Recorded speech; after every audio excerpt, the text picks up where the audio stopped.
운명론에서 자기 주도로 갈아타고 눈앞의 길만 가기보다 스스로 경로를 개척하지 않으면 자신이 원하는 사람이 되어 원하는 위치에 갈 수 없다. 모든 일은 일정한 빈도로 결과가 나온다. 그러므로 어렵고 부질없고 가망 없어 보이는 일이라도 한두 번 해보고 그냥 포기하지 말고 확률 게임 하듯 임해야 한다. 같은 개념을 간격을 두고 6번 반복 노출할 때 학습 효과가 가장 크다는 연구 결과도 있다. 어떤 진술을 처음 듣거나 읽을 때는 우리 마음이 거부하기 쉽다. 마음에 이미 들어앉아 있는 생각들, 이른바 선입견과 충돌하기 때문이다. 대부분의 동기부여 훈련이 실패로 돌아가는 것도 그런 이유다. 하지만 같은 말을 6번 들으면 뇌가 그 생각을 받아들여 내면화한다. RAS는 뇌의 게이트키퍼다. 감각기관으로 입력되는 거의 모든 정보가 RAS를 거쳐서 뇌로 들어간다. 이 관문에서 정보가 걸러진다. 어떤 정보를 뇌로 보내고 어떤 정보를 무시할지 RAS가 결정한다. 결론적으로 RAS는 우리의 인식 내용과 각성 수준에 지대한 영향을 미친다.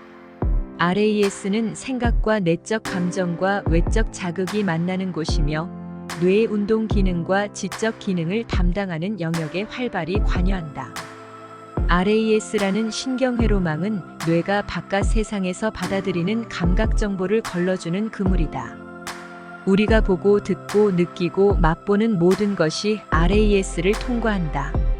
간단히 말해 RAS는 뇌의 활성화 스위치며 동기부여 센터다. 우리 뇌는 1초에 4억 비트 이상의 정보를 처리한다. 하지만 이 중 2000비트만이 의식으로 들어오고 나머지는 우리의 의식 밖에서 처리된다. 다시 말해 매일 뇌로 들어오는 정보의 99.9999%는 들어오는지도 모르고 무시된다. 시시각각 밀려드는 엄청난 양과 종류의 정보를 일일이 상대할 수 있는 사람은 없다. 환경이 보내는 무수한 메시지를 모두 동시에 처리해야 한다면 인간은 정보의 무게를 이기지 못하고 졸도할지 모른다. 멀쩡한 정신을 유지하면서 일상을 영위하려면 불필요한 정보는 무시하는 방법밖에 없다. 그래서 진화 과정은 우리에게 RAS를 주었다. 밀려드는 정보를 걸러서 순식간에 중요한 정보만 추출하는 환상의 여과 장치를 내려준 것이다. RAS는 우리의 의식과 잠재의식 사이의 필터이면서 의식에서 받은 명령들을 잠재의식으로 전달하는 관문이다. 뇌는 RAS가 보여주는 이미지에 부합하는 신체적 행동을 취할 것을 몸에게 명령한다. RAS는 외부 환경을 스캔해서 기존 신념이나 익숙한 것들에 들어맞는 정보 패턴을 찾는다. 다시 말해 환경에서 나의 생각과 감정에 부응하는 것들을 찾는다. 그러다 일치하는 것이 포착되면 내 의식에 땡땡 신호를 보낸다. 당연한 말이지만 같은 사물이나 사건이라도 사람마다 부여하는 의미가 다르고 그 의미가 해당 사물이나 사건에 대한 인상을 강하게 지배한다. 다시 말해 RAS는 나의 신념 체계에 따라 내게 유리하게도 작용하고 불리하게도 작용할 수 있다. 돈을 벌려면 열심히 일하는 수밖에 없다고 믿는 사람은 그 믿음을 확인하고 강화하는 정보만을 보게 되고 나아가 그 믿음을 사실로 증명하는 삶을 살게 된다. 뼈 빠지게 일하지 않고도 돈을 벌 수 있는 기회들을 RAS가 말끔히 치워주기 때문이다. RAS를 내 편으로 만들려면 어떻게 해야 할까? 내가 기피하는 대상이 아니라 동경하는 대상을 골라내도록 RAS를 설정해야 한다. 일단 RAS의 특정 아이디어나 목표를 설정해 놓으면 RAS는 내가 잠을 잘 때도 깨어 있을 때도 목표를 생각할 때도 딴 생각을 하고 있을 때도 부단히 작동해서 내가 찾으라고 명령한 것을 정확히 찾아낸다. 컴퓨터의 검색 기능이 원하는 파일을 찾아주고 GPS의 측위 기능이 원하는 곳으로 데려가는 것과 같다.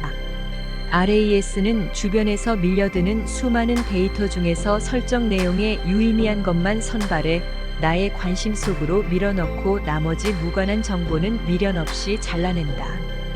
원하는 것을 추상적 개념이 아니라 구체적이고 또렷한 그림으로 만들어 입력하는 것이 좋다. 그러면 RAS가 본격적으로 가동한다. 그리고 원하는 것을 내 앞에 대령할 때까지 멈추지 않는다. 싫어하는 것을 줄기차게 생각하는 것은 RAS에게 내가 싫어하는 것만 중점적으로 불러대라는 명령을 내리는 것과 같다. 그렇게 되면 부정적인 정보만 과하게 접하게 되고, 그러다 보면 세상이 실제로 악의 구렁텅이처럼 전쟁터 한복판처럼 보인다. 우리가 당신에게 부정적인 생각을 접고 긍정적인 생각에 집중하라고 말하는 것은 바로 이런 이유에서다. 중요한 희소식이 있다. 우리는 우리 의도대로 RAS를 설정할 수 있다는 것이다. 우리는 RAS에 보낼 메시지를 의식적으로 선택할 수 있다. 다시 말해 우리는 스스로의 현실을 창조할 수 있다. 이것이 뇌관에서 뻗어나온 작은 신경 섬유 다발에서 벌어지는 마술 같은 사실이다. 마술의 고가는 바로 망상활성계 RAS다. RAS를 프로그래밍하는 방법. 타인의 기대에 부응하는 삶은 헛된 삶이다. 당사자에게 불안과 불행만 가져다 줄 뿐이다. 우리는 자기 일에 열정적이고 누가 뭐래도 자기 길을 가는 사람을 존경한다. 그 사람의 인생 지향에 동의하지 않을 때도 그 열정만은 존경한다. 이제 결정을 내리자. 내 인생의 주도권을 내가 잡겠다는 결심. 남들이 요구하는 것이 아니라 내가 원하는 것을 하겠다는 결심이 필요하다. 무엇을 원할 것인가, 그것이 문제다. 마음을 끄는 것을 모두 적자. 다시 말하지만 어떤 것도 좋다. 목록에 적는다고 반드시 거기에 전력 투구해야 하거나 반드시 저질러야 하는 건 아니다. 현재 내 관심권에 있거나 과거 어느 시점에 내 흥미를 끌었던 생각을 적는 것뿐이다. 목록을 작성한 다음에는 혼자만 알고 있거나 전적으로 신뢰하는 사람에게만 보여준다. 내게 영향력을 행사하려 드는 사람과는 목록에 대해 논하지 않는다. 이건 말도 안 된다느니 저건 불가능하다느니 참견할 사람도 피하자. 딴지와 타박을 봉쇄하자. 이 목록은 오직 나 자신에 대한 것이다. 꿈 목록을 꿈 도둑에게 보여주지 말자. 타인의 의견으로 자기 자신을 재단하지 말자. 꿈을 접은 사람들은 다른 이들의 꿈마저 접으려 든다. 그런 사람들의 말은 귀담아 들을 필요 없다. 목표 달성의 최우선 원칙이자 최고의 비결은 다음과 같다. 무엇을 원할지 결정한다. 그것을 어떻게 이룰지는 생각하지 않는다. 그것은 당신의 RAS가 할 것이다. 지금 가장 중요한 것은 내가 원하는 것을 아는 것이다. 그게 무엇이든 방법에 대해서는 생각하지 않는다. 아직은, 지금은 방법에 대한 생각을 유보한다. 그건 나중 단계다. 다음을 명심하자. 우선은 내가 무엇을 원하는지에 생각을 집중한다. 그것을 어떻게 할지는 고려하지 않는다. 그건 나중 문제다. 나중에 한다. 지금은 단지 무엇을 만 적는다. RAS에 검색어를 넣자. RAS에 일거리를 주자.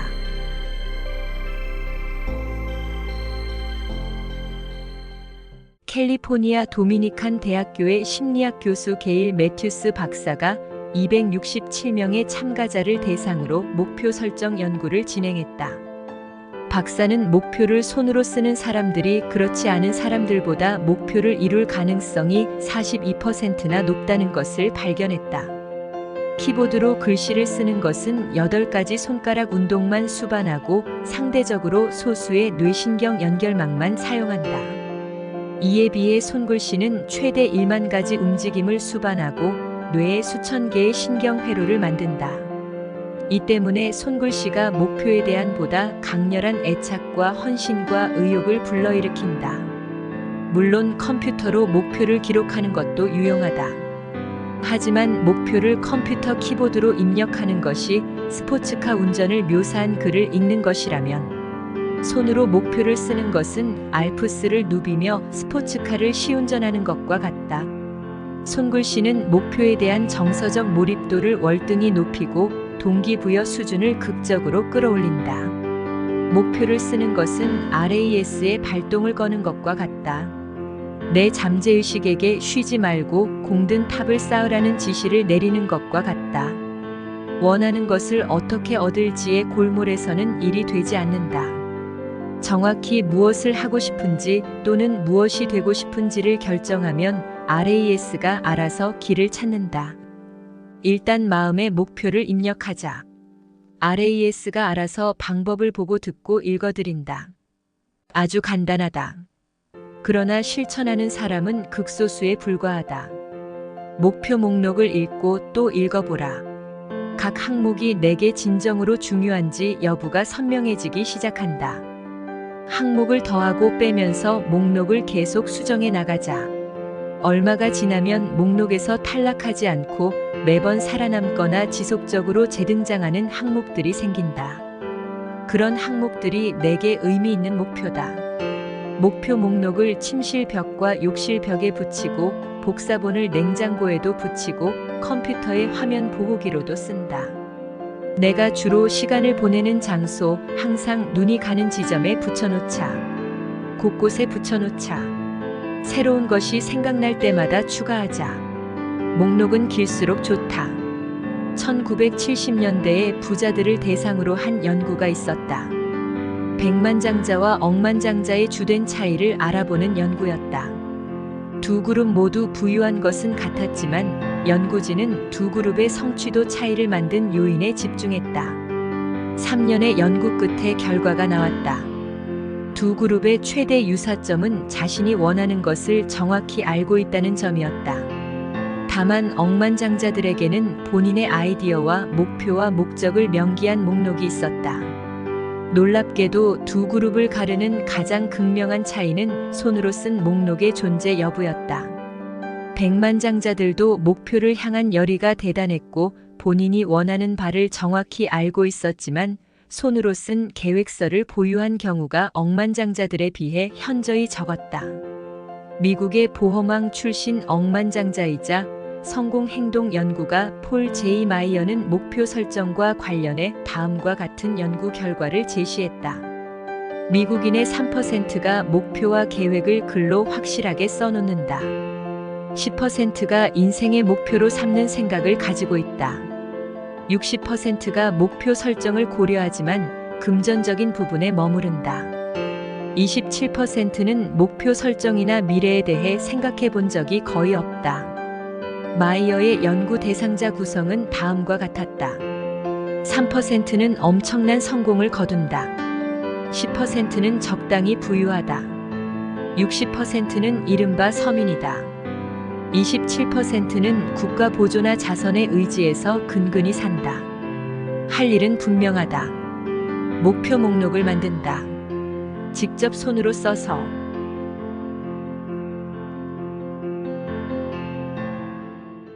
내게는 3일의 법칙이라 부르는 개념이 있다. 지금 당신이 보고 느끼는 바가 대개는 약 3일 안에 이루어진다는 것을 의미한다.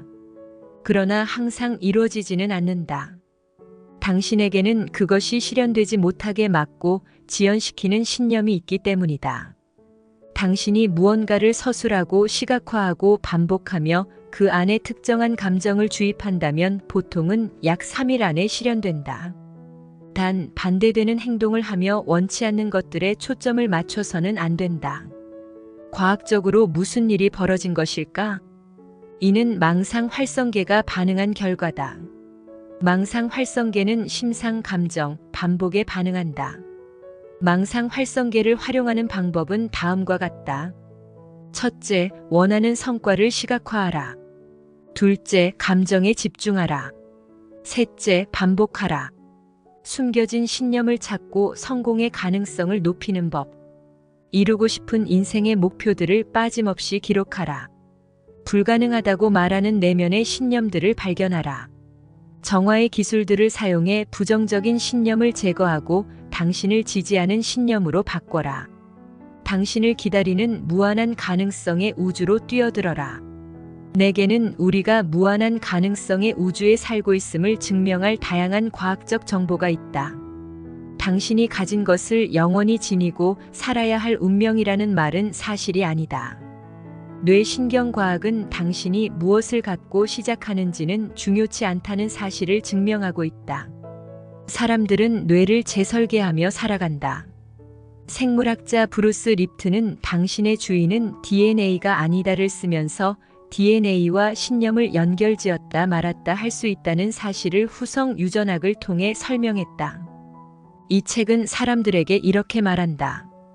당신은 더 이상 핑계를 댈 수 없어요. 그래요.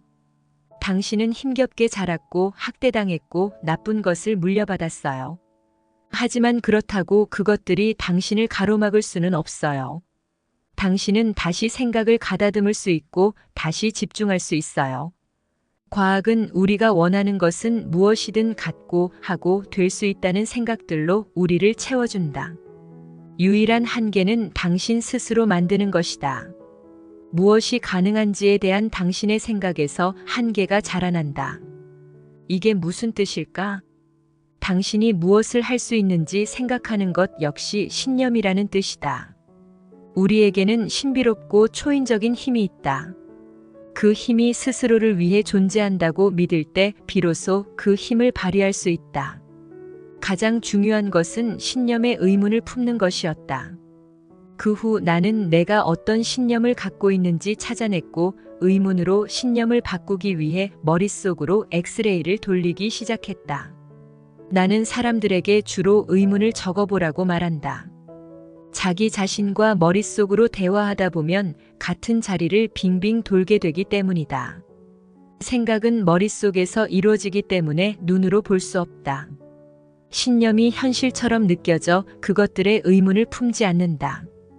의문을 품는 일조차 벌어지지 않기 때문에 질문도 하지 않는다. 할 수 없다는 생각에서 빠져나오라. 이 신념들은 해본 적 없는 일을 새롭게 시도할 때마다 우리 앞에 등장한다. 내가 이 일을 할 수 없다는 근거가 어디에 있는가? 이 이야기는 내 인생의 전환점이 됐다. 아무런 근거도 없네. 하고 깨달았기 때문이다. 바로 이런 것을 찾아야 한다. 왜 나는 이 신념을 믿는가? 이 특정 신념에 대한 근거는 무엇인가? 당신은 어떤 근거도 찾지 못할 것이다. 당신을 가로막는 대부분의 신념은 그렇게 약해질 것이다. 아예 떠나갈 수도 있고 지워질 수도 있으며 녹아내릴 수도 있다. 뒷받침해주는 근거가 없기 때문이다. 질문을 바꾸면 인생이 바뀌는 이유. 질문 1. 나는 그 신념에 관해 무엇을 믿는가? 질문 2. 왜 나는 그것을 믿는가? 질문 3. 왜 나는 그것에 대한 근거를 믿는가? 질문 4. 그 신념보다 무엇을 믿는 게 더 나을까? 네 번째 질문이 중요하다. 아버지는 자주 이렇게 말했다. 돈을 잘 보관해. 땅을 파봐라 돈이 나오나? 우리 모두 들어본 적 있는 말들이다. 그러나 우리는 이러한 말들이 우리의 의식에 깊이 박혀 있음을 알지 못한다. 이 신념들은 인식의 일부가 되고 정신적 프로그래밍과 패러다임의 일부가 된다. 시각적 환상으로 이루어진 인생을 바라볼 때 우리는 돈에 관한 제한의 신념과 맞아 떨어지는 것들을 발견한다. 우리는 대부분 숨겨진 잠재의식적 신념을 바탕으로 움직인다. 끊임없이 신념과 일치하는 것들을 찾아내고 허우적대며 살아간다. 따라서 신념의 의문을 품고 그에 대한 실질적인 근거가 없다는 사실을 발견할 때 우리는 무엇을 믿는 게 더 나을까? 라는 말을 할 수 있다.